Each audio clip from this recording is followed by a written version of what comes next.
আজ শীতের দিনে সব সবজি দিয়ে একটা মিক্স সবজি বানাচ্ছি আর সাথে বানিয়ে নিচ্ছি মশলা পুরি।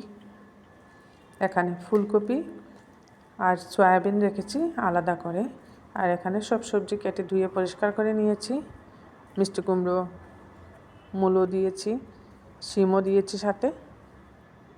আর ফুলকপি সয়াবিনটা আলাদা করে রেখেছি। ফুলকপি সয়াবিনের মধ্যে হলুদ দিয়ে দিলাম, এবার লবণ দিয়ে দিচ্ছি। সয়াবিনগুলো আগে জলে ভিজিয়ে জল থেকে উঠিয়ে লবণ হলুদ মাখিয়ে নিলাম। এদিকে গ্যাস জ্বালিয়ে একটা কড়াই বসিয়ে দিয়েছি, এর মধ্যে দিয়ে দিলাম রিফাইন্ড অয়েল।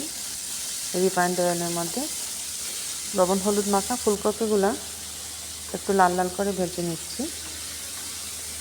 ফুলকপিগুলো ভেজে নিচ্ছি কারণ ফুলকপিগুলো এই সবজির মধ্যে শেষের দিকে দেবো, তা না হলে ফুলকপি একদম স্ম্যাশ হয়ে যাবে। এর জন্য একটু ভাজা ভাজা করে নিচ্ছি ফুলকপিগুলোকে।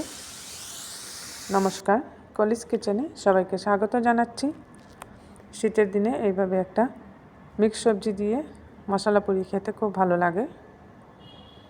এটা সকালের ব্রেকফাস্ট হিসাবেও মন্দ লাগে না। যে কোনো ছুটির দিনে এটা বানালে বেশ ভালোই হয় সকালের ব্রেকফাস্টটা। ফুলকপিগুলোকে এখানে একটু লাল লাল করে ভাজছি। ভাজা হয়ে গেছে ফুলকপি, এগুলোকে উঠিয়ে নিচ্ছি। বাকি সবজিগুলো ভাজবো না। ফুলকপিটা উঠিয়ে নিলাম।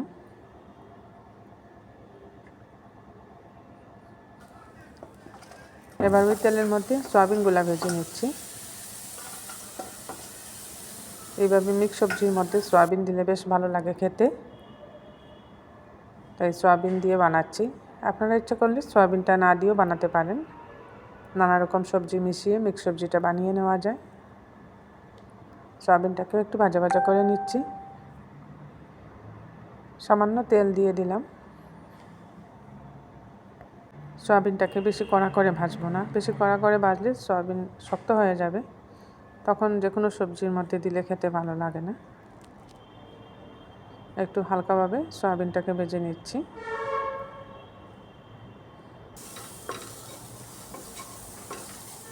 এইভাবে কিছুক্ষণ সয়াবিনটাকে নাড়াচাড়া করে ভেজে নিলাম। এবার সয়াবিনও আমি উঠিয়ে রাখছি। সয়াবিনটা সবজির সাথেই দিয়ে দেব। সবজির সাথেও দিতে পারি, ফুলকপির সাথেও দিতে পারি, কোনো অসুবিধে নেই। সয়াবিন তো এমনিতেই নরম, সিদ্ধ হতে বেশি সময় লাগবে না। কড়াইয়ের মধ্যে আরও 2 চামচের মতো রিফাইন্ড অয়েল দিয়ে দিলাম। দিয়ে দিচ্ছি তেজপাতা, শুকনো লঙ্কা, আর ফোড়নে দিচ্ছি এখানে 5 ফোড়ন। 5 ফোড়ন দিয়ে মিক্স সবজিটা বানালে ভালো লাগে খেতে।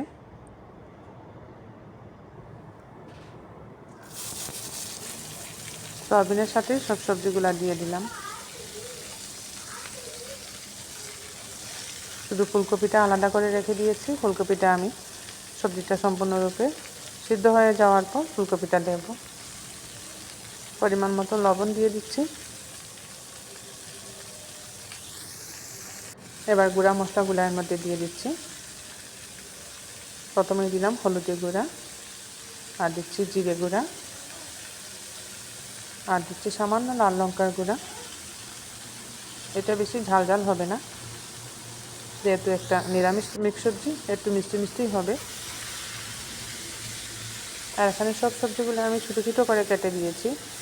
আপনারাও এভাবে ছোটো ছোটো করে কেটে দিবেন, এতে করে রেসিপিটা একটু মাখো মাখো হবে, ভালো লাগবে। সবজি আর মশলাটা খুব ভালো করে কষিয়ে নিচ্ছি। এখন বাজারে যে মিষ্টি কুমড়োটা পাওয়া যায়, মিষ্টি কুমড়োটা বেশ মিষ্টি হয় আর খেতেও দারুণ টেস্ট, তাই ছিলকাটা না ফেলে আমি মিষ্টি কুমড়ো দিয়েছি। ছিলকাটা সবুজ কালারে থাকে, এই ছিলকাটা না ফেলে দিয়ে ছিলকা সহ দিচ্ছি, এতে করে মিষ্টি কুমড়োগুলোও আস্ত থাকবে।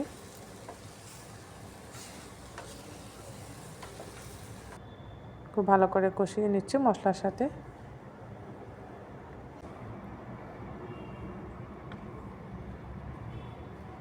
এভাবে বেশ কিছুক্ষণ মশলার সাথে সবজিটা আমি ভালো করে কষিয়ে নিলাম। এবার এর মধ্যে দিয়ে দিচ্ছি গরম জল। গরম জলটা দিলে ভালো হবে টেস্টটা। সামান্য জল দিয়েছি যেহেতু এটা মাখো মাখো বানাবো এর জন্য। এবার ঢাকা দিয়ে রাখছি 5 থেকে 7 মিনিট। ঢাকা দিয়ে রাখার পর ঢাকাটা সরিয়ে আবার নাড়িয়ে দিচ্ছি। ঘরোয়া সাধারণ মশলা দিয়ে সবজিটা আমি বানাচ্ছি। সবজিগুলো সিদ্ধ হয়ে গেছে। এই পর্যায়ে ভেজে রাখা ফুলকপি দিয়ে দিলাম। এইভাবে ফুলকপিটা দিলে ফুলকপিটাও আস্ত থাকবে, ভাঙবে না। ফুলকপিটা দিয়েও একটু ভালো করে মিশিয়ে নিচ্ছি এখন।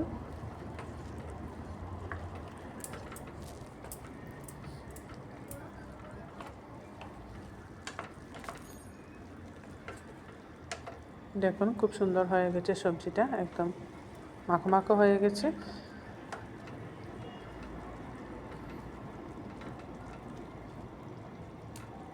আর বেশিক্ষণ লাগবে না, ফুলকপিটা একটু নরম হয়ে গেলে সবজিটা সম্পূর্ণরূপে হয়ে যাবে। এবার এর মধ্যে সামান্য চিনি দিয়েছি। চিনিটা দিলে নিরামিষ সবজির টেস্টটা খুব ভালো আসে।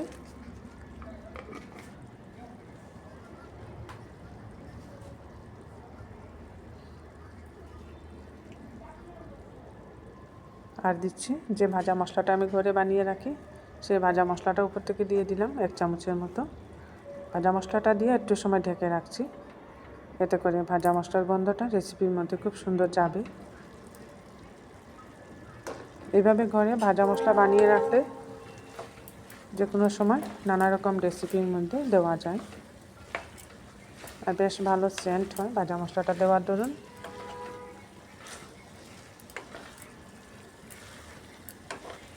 ঢাকাটা সরিয়ে খুব ভালো করে ভাজা মশলাটা সবজির সাথে মিশিয়ে নিচ্ছি। আর সবজিটাকে একটু স্ম্যাশ করে দিচ্ছি, এতে করে মিষ্টি কুমড়ো, আলু এগুলা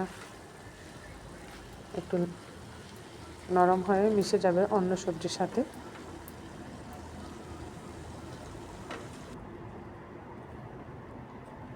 বানিয়ে নিলাম মিক্স সবজি। এবার এখানে অর্ধেকটা আটা অর্ধেকটা ময়দা নিয়েছি। আটার ময়দাটা এখন মিশিয়ে নিচ্ছি। আটা ময়দাটা মিশিয়ে আমি আজ মশলা দিয়ে পুরিগুলো বানাবো। মশলার মধ্যে প্রথমেই দিয়ে দিলাম হলুদের গুঁড়া, আর দিচ্ছি জিরে গুঁড়া, লাল লঙ্কার গুঁড়া খুব সামান্য দিয়েছি, এতে করে কালারটা সুন্দর হবে। আর দিচ্ছি এখানে সম্বর মশলা। সম্বর মশলাটা দিলে এটার একটা গন্ধ খুব সুন্দর আসবে পুরির মধ্যে।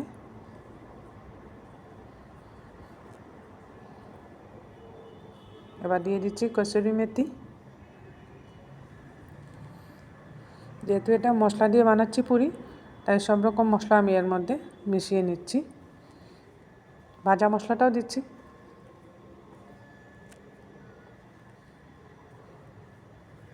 ভাজা মশলাটাও ছড়িয়ে দিলাম 1 চামচ। এবার পরিমাণ মতো লবণ দিয়ে দিচ্ছি, খুব সামান্য পরিমাণে লবণটা দিলাম। এবার এই আটার সাথে সব মশলাগুলো ভালো করে মিশিয়ে নিতে হবে। এইভাবে খুব ভালো করে মিশিয়ে নিতে হবে।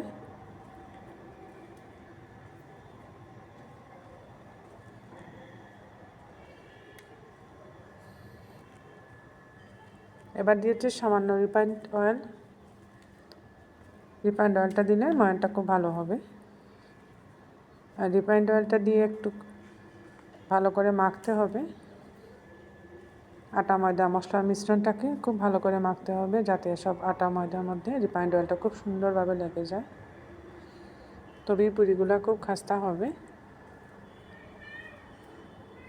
এরকম পুরি বানালে শীতের সময় যে কোনো কিছুর সাথে দিয়ে খেতে খুব ভালো লাগে। মিক্স সবজি বানান বা আলুর দম বানান, আলুর দমের সাথেও এই পুরিটা বেশ ভালো লাগে খেতে।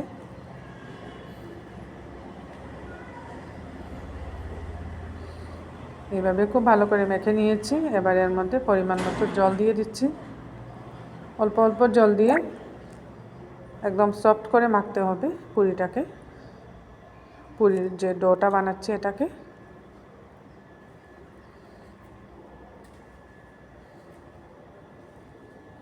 আর একটু জল লাগবে, এখানে আমি আর একটু জল দিয়ে এবার একটা সফট ডো বানিয়ে নেব।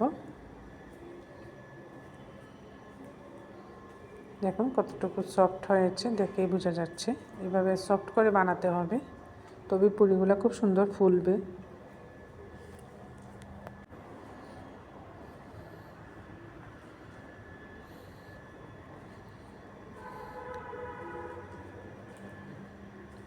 ডোটা খুব সুন্দরভাবে মাখা হয়ে গেছে। এবার কিছুক্ষণ রেস্টে রাখবো, এটাকে একটা বাটি দিয়ে ঢেকে রাখছি। 10 মিনিট রেস্টে রেখে তারপর আমি পুরিগুলো বানাচ্ছি। এদিকে গ্যাসে একটা ছোট ভাজার কড়াই বসিয়ে দিয়েছি, যেটা আমি সবসময় ভাজার ক্ষেত্রে ব্যবহার করে থাকি। এর মধ্যে পরিমাণ মতো রিফাইন্ড অয়েল দিয়ে দিলাম। আর রিফাইন্ড অয়েল দিয়ে পুরিগুলো আজ আমি বাটছি। আর এই পুরিগুলো একটু বড় সাইজের লেচি কেটে একটু মোটা করে বেলতে হবে, তবে ফুলবে খুব সুন্দর। পুর ভরা পুরি আর এইভাবে মশলা পুরি বানালে পুরিটা একটু মোটা রাখলে ভালো লাগে। দেখুন একটু মোটা করে আমি বেলে নিয়েছি। এইভাবে সব পুরিগুলা বেলে নিচ্ছি।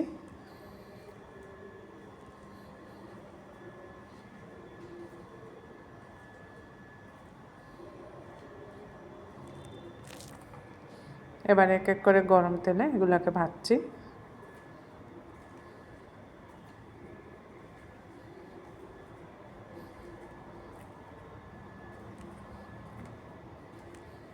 একটু মোটা করার দরুন পুরিগুলো ফুলবে খুব সুন্দর, আর ময়ানটা খুব ভালো হয়েছে, তো সবগুলো পুরি খুব সুন্দর ফুলবে। একটা একটা করে আমি উঠিয়ে সাথে সাথে আরেকটা দিয়ে এইভাবে ভেজে নিচ্ছি, যেহেতু আগেই আমি পুরিগুলো বানিয়ে রেডি করে রেখেছি।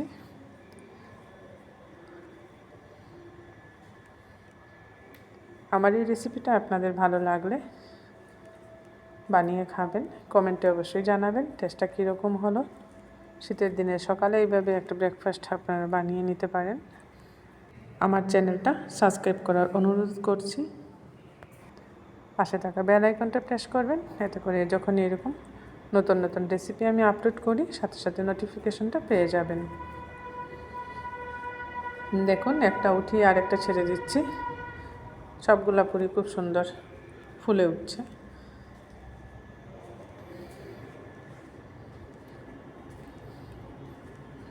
এইভাবে গরম গরম বানিয়ে পুরি সবজি সকালে ব্রেকফাস্টের টেবিলে সাজিয়ে দিলে সবাই খুব খুশি হয়ে খাবে। এটাও খুব সুন্দর ফুলে উঠছে। এভাবে এক এক করে সবগুলো পুরি আমি ভেজে নিচ্ছি। দেখুন সব মশলাদার পুরি, দেখতে খুব সুন্দর হয়েছে পুরিগুলো, আর খেতেও দারুণ টেস্ট। এবার একটা প্লেটে সবজি আর পুরি দিয়ে সাজিয়ে নিলাম। আমার এই সবজি পুরি দিয়ে সাজানো প্লেটটা আপনাদের ভালো লাগলে একটা লাইক করে দিবেন।